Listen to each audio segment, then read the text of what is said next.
The palette knife was still in my hand when I heard the key turn in the lock. For a moment, I thought I'd imagined it. No one had a key to this loft except me. My grandfather had given me this space 30 years ago, when I was just starting out as an interior designer. He'd converted this warehouse himself, brick by brick, and every corner still held traces of his artist's soul. But there it was again, the unmistakable sound of someone entering my home. I set down the palette knife next to the painting I'd been restoring, one of Grandpa Joe's originals from the 70s, and walked toward the entryway. My bare feet were silent on the concrete floors as I rounded the corner, and stopped dead. Patricia stood in my doorway, directing two men carrying boxes. Behind her, my fiancé, David's brother James, was herding two children and what appeared to be a very large dog into my living room. The rabbit in the carrier was just the cherry on top of this disaster sundae. Patricia? My voice came out higher than I intended. What's going on? David's mother turned to me with that smile I'd learned to distrust over the past year, the one that said she'd already made a decision and I'd just have to accept it. Elena! Perfect timing. I was just getting the boys settled in. Settled in? I repeated, my brain trying to catch up with the scene unfolding before me. What do you mean, settled in? Didn't David call you? Patricia frowned, though I could tell she wasn't actually concerned.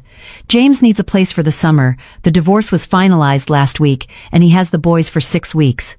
I told David your loft was perfect, all this space for just one person. Just one person. The words hit like a slap.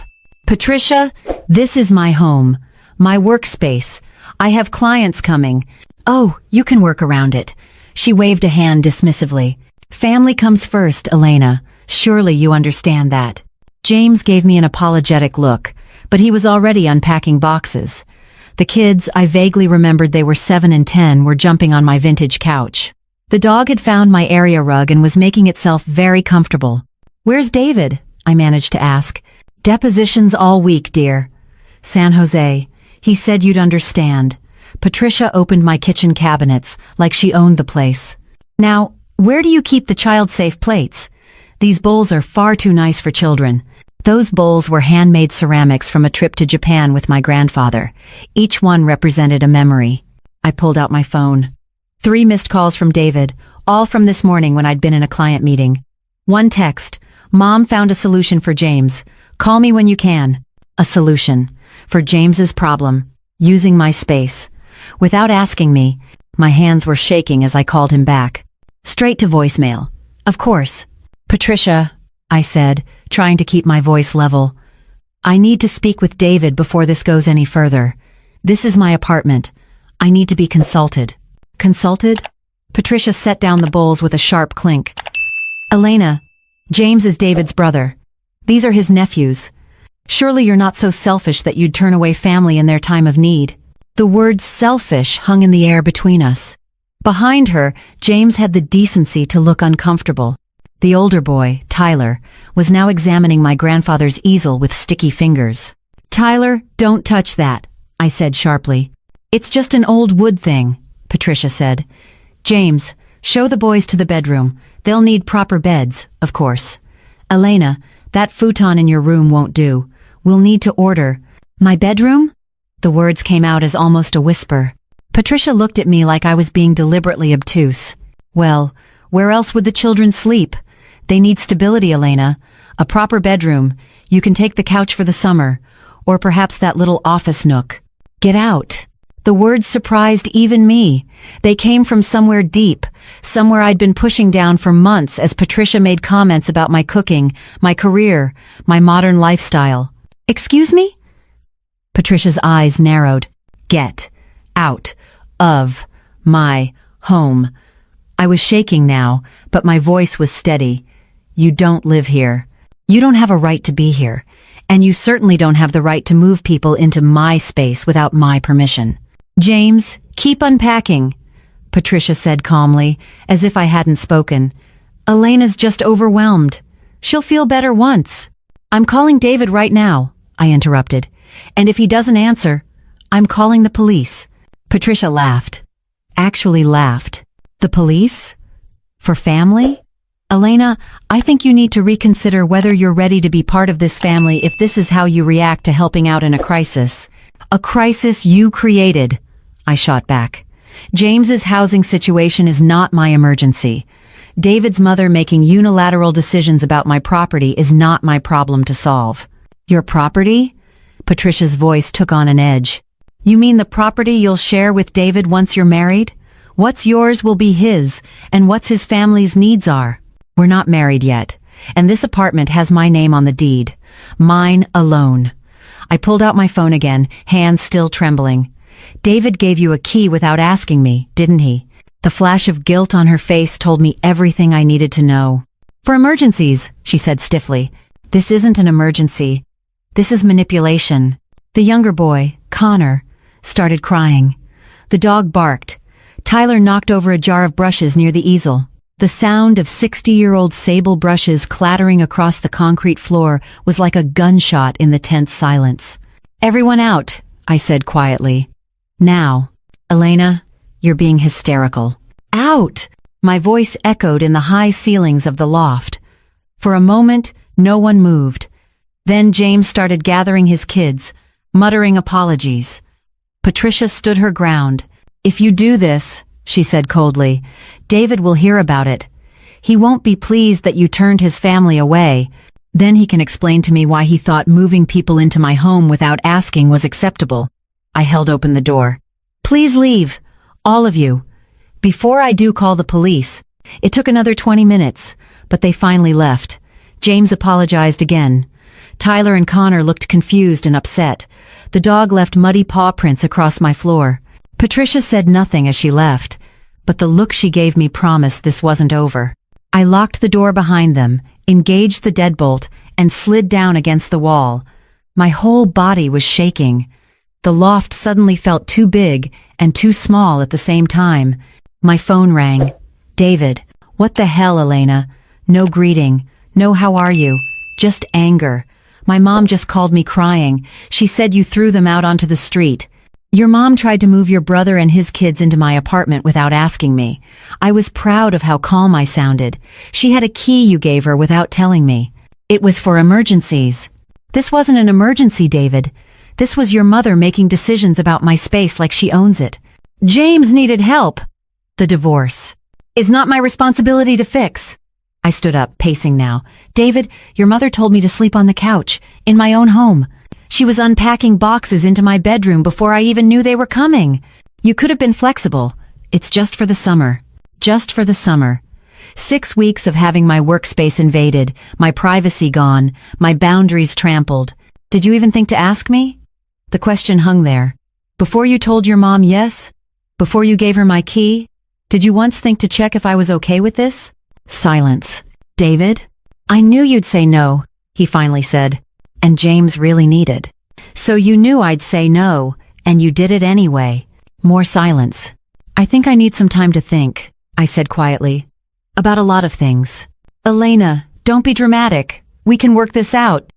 Maybe just on weekends. Goodbye, David. I hung up before he could respond. Then I turned off my phone entirely. The loft was finally quiet.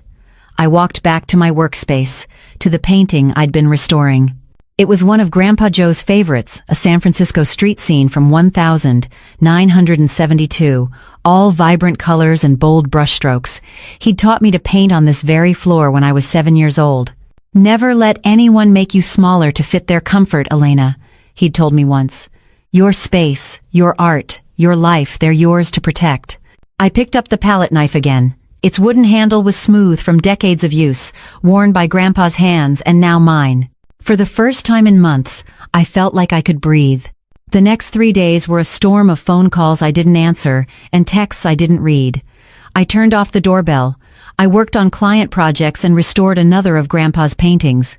I ordered new locks from Amazon with next-day delivery. On the 4th day, Patricia showed up with her own key.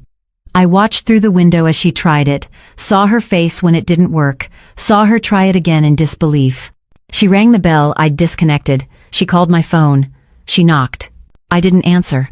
Eventually, she left. And then she came back with David. He looked terrible, disheveled, like he'd driven straight from San Jose without stopping. Elena, please, let me in. We need to talk. I opened the door but stood in the doorway, blocking it. What do you want to talk about, David? I'm sorry. He ran his hand through his hair. I should have asked you first. I know that now. Patricia, standing behind him, made a sound of disgust. David, don't apologize to her.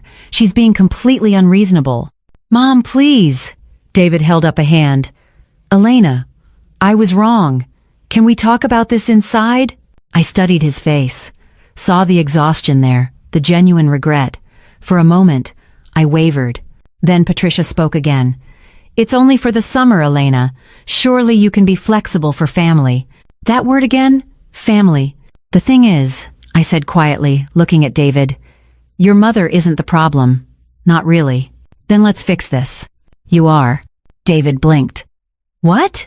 You gave her my key. You made decisions about my space without asking me. When I called you upset, you told me I was being dramatic instead of listening. I felt surprisingly calm. This isn't about your brother or the kids, or even your mother. This is about you not seeing me as an equal partner whose consent matters. That's not I do see you. Do you? I pulled the engagement ring off my finger. I'd been wearing it for 11 months. It felt heavier now, because a partner would have called me before saying yes to his mother. A partner would have defended me when she called me selfish. A partner would have asked, Elena, how do you feel about this? Instead of telling me I'd better get used to it. Elena, please. David's voice cracked. Don't do this. We can work it out. What if James only comes on weekends? What if I talk to my mom about boundaries? What if you'd asked me in the first place? I held out the ring. I can't marry someone who needs his girlfriend to teach him that her no should have mattered before his mother's yes. Patricia gasped dramatically. You're breaking up with him over this? Over helping family? I looked at her directly for the first time. I'm breaking up with him because he doesn't respect me enough to ask before making decisions about my life. And honestly, Patricia, the fact that you can't see why that's a problem tells me everything I need to know about where he learned it. How dare you? Mom, stop. David's voice was hollow. He stared at the ring in my hand like he couldn't quite believe it was there. Elena, please, think about this. 3 years together. I have thought about it, I said gently. I've been thinking about it since I walked in and found your mother rearranging my home. I've been thinking about all the times you've told me I'm being too sensitive when your family makes comments about my career, my cooking, my modern ideas. I've been thinking about how you laugh it off when your mom suggests I'm not domesticated enough to be a good wife. She does mean it. And you let her. I placed the ring in his palm and closed his fingers around it. I'm sure of this, David. I'm just not sure you'll ever understand why. He stood there for a long moment, hand closed around the ring. Then he nodded slowly. I'm sorry I didn't see it, that I didn't listen. I know you are. And I did believe him. But sorry doesn't mean you're ready to change, and I'm not going to wait around to see if you figure it out. Patricia was sputtering about family values and modern women and how I'd regret this. David just looked broken. Part of me wanted to take it back, to say maybe we could try counseling, to give him another chance. But then I remembered Patricia's laugh when I asked her to leave. Remembered David saying he knew I'd say no, so he just didn't ask. Remembered the feeling of being erased in my own space. Goodbye, David, I said softly, and closed the door. 3 months later, I was in my loft working on designs for a new client when someone knocked. I'd changed the locks again, added a Ring doorbell, and stopped answering for anyone I didn't explicitly invite. The camera showed a woman about my age, professional looking, with a portfolio case. I'd been expecting her Sarah Chen, a tech executive looking to redesign her Nob Hill penthouse. Elena, thank you so much for meeting with me. Sarah's energy filled the space as she looked around. Wow, this loft is incredible. Is that original exposed brick? It is. My grandfather converted this warehouse in the 70s. I gestured to the paintings on the walls. He was an artist. These are all his. Sarah moved closer to examine one. These are stunning. Did he teach you? Everything I know. I found myself smiling at the memory. Painting, design, and the importance of protecting your space. Smart man. Sarah pulled out her laptop. I love that philosophy. That's actually why I want to hire you. My mother-in-law kept making suggestions for my penthouse redesign, and I finally had to tell her that it's my space, and I want it to reflect me, not her taste. She laughed. It didn't go over well. I can imagine. But you know what? Standing up for what I wanted in my own home made it easier to stand up for myself in other areas. Funny how that works. She opened her laptop to show me photos. I want something bold. Something that says, "This is mine." We spent the next 2 hours talking design. Sarah's vision was clear, confident. She knew exactly what she wanted, and she wasn't apologizing for it. As she was leaving, she paused at the door. "Can I ask you something personal?" "Sure." "That grandfather of yours, do you think he knew he was teaching you more than just art?" I glanced at the painting I'd finished restoring the week after I ended things with David. Grandpa Joe's signature was bold in the corner, written with the same palette knife I'd been holding the day Patricia tried to take over my space. "Yeah," I said. "I think he did." After Sarah left, I made coffee and stood by the floor-to-ceiling windows overlooking the city. My phone buzzed a text from David, the first in 6 weeks. "Mom wants to apologize. Can we meet for coffee?" I read it twice. Thought about how part of me would always care about him, would hope he figured things out. But I also thought about how peaceful these 3 months had been, how my work had flourished, how I'd started painting again myself, not just restoring Grandpa's work but creating my own. I deleted the message without responding, then I blocked the number. Some people think that's harsh. They hear this story and say I should have given him another chance, that families are complicated, that I was too rigid about my boundaries. But here's what I learned that summer. People will always want you to be flexible about your boundaries, so they don't have to be uncomfortable about crossing them. They'll call it being family, being kind, being reasonable. The truth is simpler. Your space is yours, your time is yours, your life is yours, and anyone who truly loves you won't need to be taught to ask permission before trying to change it. I finished my coffee and got back to work. There was a new painting calling to me my own this time, not a restoration,